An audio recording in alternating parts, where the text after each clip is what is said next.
Let's speak to the shadow Brexit Secretary, Sir Keir Starmer, who joins us now from Westminster. Sir Keir, many thanks for being with us. A very good morning to you.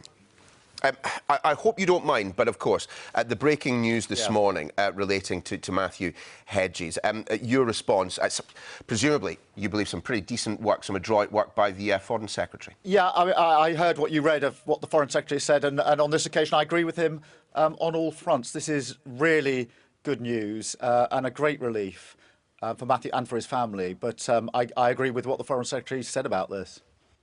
Well, let's turn, shall we, to, of course, the issue of the day, the hard graft that Theresa May is going to have to indulge in if she is to get that deal through the House of Commons. I mean, simply put, it's not going to happen, is it? It looks very, very unlikely. She's got between 80 to 100 of her own MPs saying they're not going to vote for it. She's got the DUP against her. All of the opposition parties are going to vote against her. And even where there was discussion in recent weeks about some Labour MPs might vote with her, that's simply not going to happen. Lisa Nandy, MP, made it clear yesterday that she's not going to vote with the Prime Minister. So at the moment, it's just impossible to see how she gets it through. I think the question, therefore, for the Prime Minister is, what's your plan B? You're sort of charging on, regardless of the obvious consequences, to sort of crash this. What is your plan B? Well, the suggestion this morning is that she would be very happy to debate on TV, Jeremy Corbyn, on the issue of Brexit. I suspect you'd welcome that, wouldn't you? Yeah, I think Jeremy already has welcomed it. If the Prime Minister is going to issue that invitation, then bring it on. She declined, of course, in the general election last year to have such a debate. So I'm glad if she's now up for it. I have to say, it does sort of look as if she's tilting towards general election territory, if that's where she's going.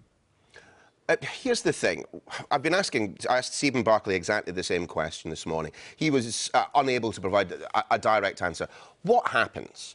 What happens if the House of Commons says no, they vote against this deal? What comes next? You appear to be suggesting that Theresa May might have an eye on the horizon in a general election. Well, we passed legislation that said that if the deal goes down, as it looks like it will, then the Prime Minister has to make a statement saying what she's going to do next. Now, in the legislation, it says she's got 21 days to do that. I don't for a minute think that she's going to take that long. I think she'll come back within hours to say what she intends to do. And I don't know what she will say. What I do know is this, that the majority of MPs in the House of Commons are against leaving without a deal. And Amber Rudd, from her cabinet position, said that last week. So the idea that we either accept whatever Theresa May has brought back or have no deal is not one that the House of Commons is going to take lightly, and there'll be huge resistance to that.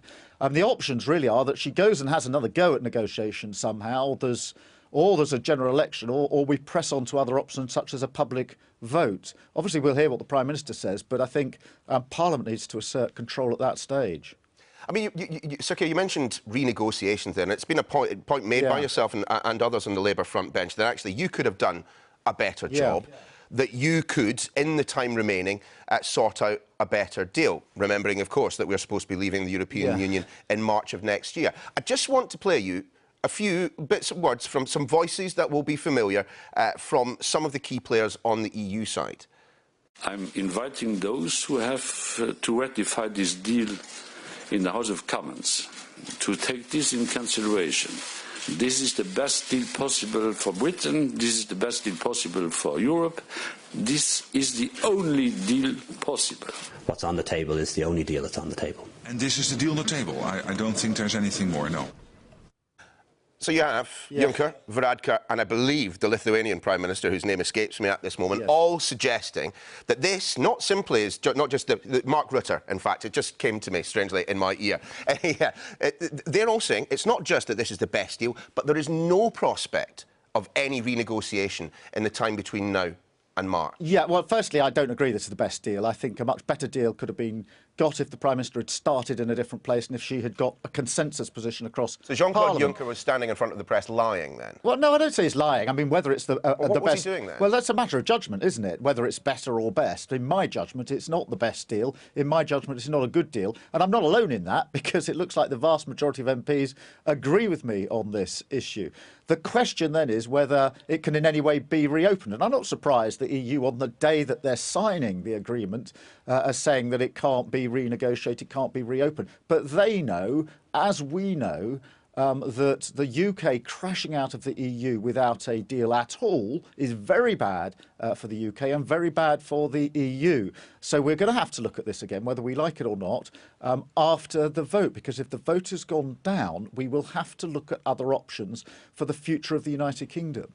But explain the sequence of events between now and us leaving the European Union that would, A, allow the Labour Party to renegotiate this, and B, give us a better deal. How do we get to that point? Because we keep hearing Labour politicians talk about it, but I don't quite understand point A to point Z. Yeah, I think the only, realistically, the only options are, if the deal goes down, that Parliament decides the Prime Minister ought to renegotiate, because obviously Labour can't do it on their own, because we need Tory votes to say these are the objectives you ought to have gone for.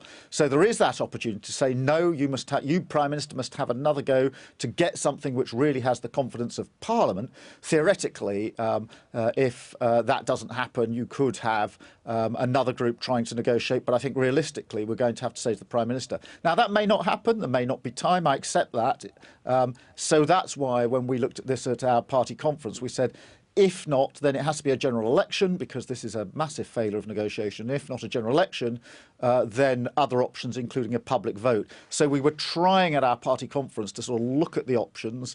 I accept they're difficult. I accept that you can't necessarily achieve them in the way you'd want, but they seem to me the realistic options, which is somehow mandate the Prime Minister to get a different deal that actually has the confidence of Parliament, or a general election, or press on to other options such as a public vote.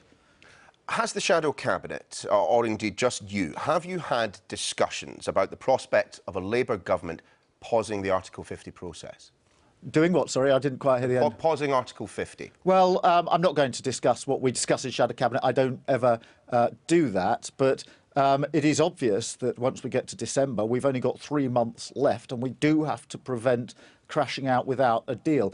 Over in Brussels, there is a discussion about whether there could be an extension for a number of months, and there is the suggestion that possibly it could. But at the moment, my position is this, that if there's any need for an extension, it's purely and simply because the Prime Minister has run down the clock. But just to be absolutely clear, Sir Keir, you are 100% open to the prospect of extending Article 50 or pausing that process so that an incoming Labour government would have the time needed to sort out another deal? Well, we're not at that stage yet, but if there's a general election after this vote, which is predicted to be in the middle of December, then it seems to me obvious that something has to be done to ensure that the March deadline doesn't inevitably lead to us crashing out without a deal. But we will be in very different territory at that stage. We'll have to talk to, in Parliament, we'll have to talk to the EU about what we do next.